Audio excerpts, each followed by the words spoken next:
The most disturbing case of Nathaniel Bar_true crime. What if I told you that this man didn't just have dark secrets, he had monstrous desires? Some whispered that he didn't only target children, but may have consumed them too. This is the story of Nathaniel Bar-Jonah, a predator unlike any other. Imagine a man lurking in the shadows. He isn't just a neighbor, a regular man passing you by in a grocery store. This is someone hiding secrets so dark, so unspeakable, that the mere mention of them sends shivers down your spine. In the peaceful town of Great Falls, Montana, residents believed they were safe. But lurking behind the walls of an ordinary apartment, Bar-Jonah was plotting horrors beyond comprehension. Was he the man next door, or the monster who walked among us? Nathaniel Bar-Jonah was not always a monster. Like many criminals, his story begins in childhood. Born David Paul Brown in 1957, Bar-Jonah's early life was marked by troubling signs of what was to come. From a young age, he exhibited deeply disturbing behaviors. At just 7 years old, he lured a 5-year-old neighbor into his basement and attempted to strangle her. This incident, brushed off as a misunderstanding, would be the first of many dark moments that hinted at the monster within.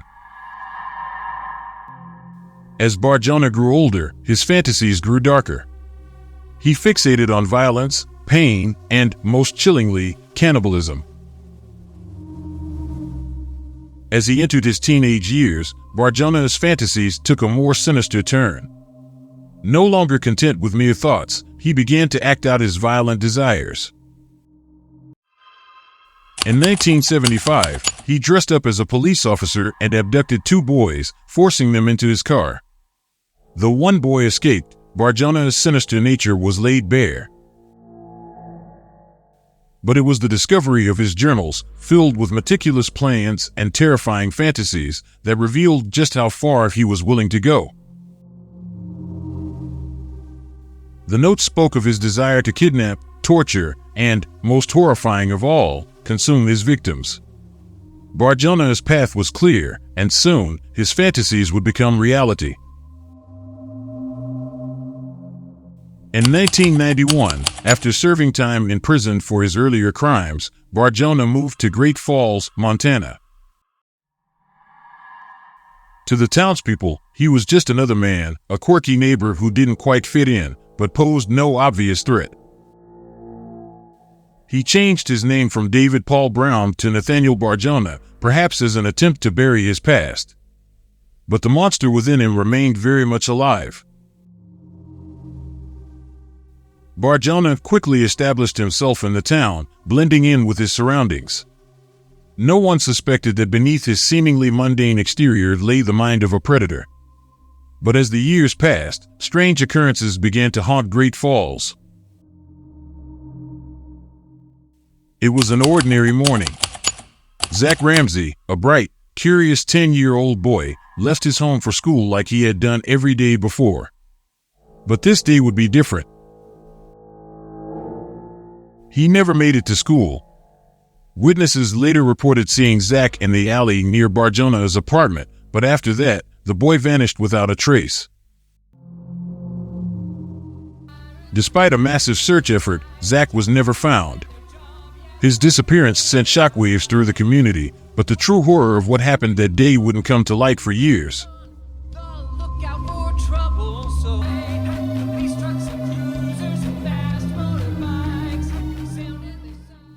In December 1999, authorities finally zeroed in on Nathaniel Bar-Jonah. After years of suspicion, they obtained a warrant to search his apartment. What they found inside was beyond anything they could have imagined. Bar-Jonah's apartment was a house of horrors. Inside, investigators discovered human bones, disturbing drawings, and notebooks detailing his fantasies of torturing and eating children.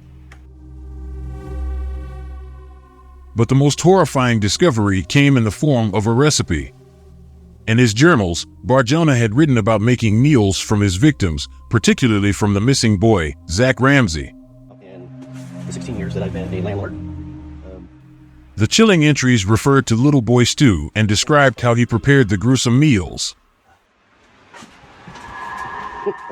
Even has a trash can right there. Just too dang lazy to use it.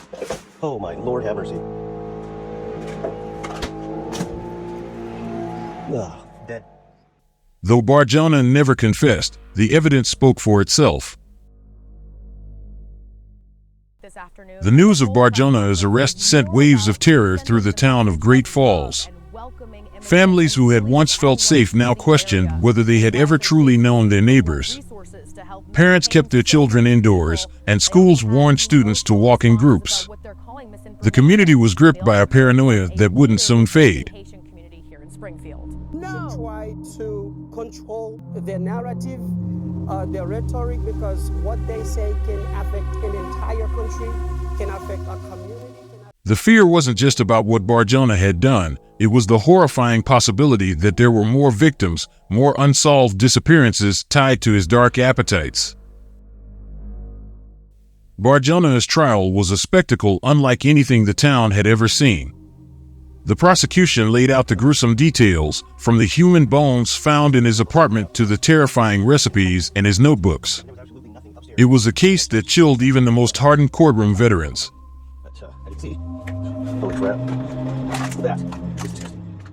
This man before you is no ordinary criminal. He is a predator, a cannibal, a monster who took the lives of innocent children for his own twisted pleasure. Bar-Jonah's defense tried to argue that he was mentally unstable, that his writings were the fantasies of a sick mind, not evidence of actual crimes. But with the sheer amount of evidence against him, the jury wasn't convinced.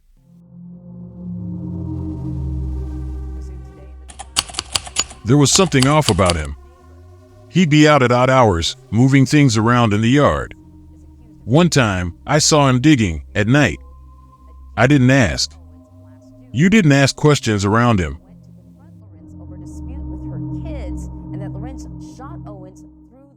The neighbors whispered, but no one could have predicted the horror that would eventually emerge from the shadows of Nathaniel Bar-Jonah's life.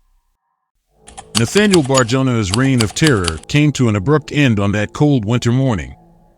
But what police found inside his home would send shockwaves through the community and the nation. It was like stepping into a nightmare. You could feel something wasn't right the moment you walked through the door. Look at that.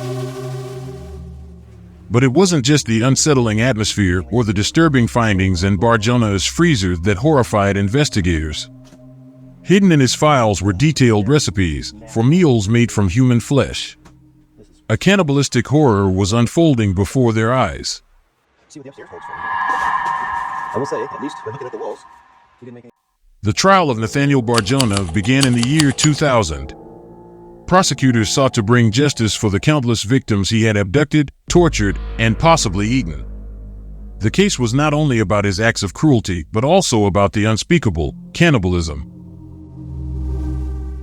We are dealing with a man who not only murdered innocent children, but may have also consumed their remains. This is a predator who must be stopped. Ladies and gentlemen, we ask you to remember the presumption of innocence. These accusations, these stories, are horrific, but they must be proven beyond a reasonable doubt. But the evidence against Bar-Jonah was mounting. The disturbing recipes, the body parts found in his freezer, and, perhaps most chillingly, the testimonies of survivors who had escaped his clutches. And I know it because they show up at my house. After weeks of trial and horrifying revelations, the jury finally reached a verdict. Having their husband. The room was silent. The air, thick with tension. We, the jury, find the defendant, Nathaniel Bar-Jonah, guilty on all charges. Bar-Jonah was sentenced to life in prison without the possibility of parole. But even behind bars, the truth of his depravity would continue to unfold. It was during these final days, locked away from society, that Nathaniel Bar-Jonah reportedly made a confession, one that would solidify his place among the most heinous criminals in history. He claimed that he had murdered and consumed his victims, but he never revealed where all the bodies were buried. The fate of Zach Ramsey and others remains a dark mystery to this day. Even with Bar-Jonah behind bars, many questions remained. What really happened to Zach Ramsey? How many others had fallen victim to Bar-Jonah's unspeakable horrors? And perhaps the most haunting question of all, did Bar-Jonah have accomplices? We may never know the full extent of what Bar-Jonah did. There are still missing children whose families have no closure, no answers. We've closed one chapter, but the book is far from finished. The case of Nathaniel Bar-Jonah remains one of the most disturbing in modern history. Though justice was served, the dark secrets of his life still haunt the shadows, leaving behind scars on a community that will never fully heal. Even today, the people of Great Falls cannot forget. The fear, the uncertainty, the nightmares that Nathaniel Bar-Jonah inflicted upon this small town, his legacy remains etched into the very streets they walk on. But through the darkness, there is light, a community that stands together, refusing to be broken, even in the face of unimaginable horror. And so, Nathaniel Bar-Jonah's twisted legacy comes to an end, but the chilling question lingers. How many more predators like him remain hidden, waiting in the shadows?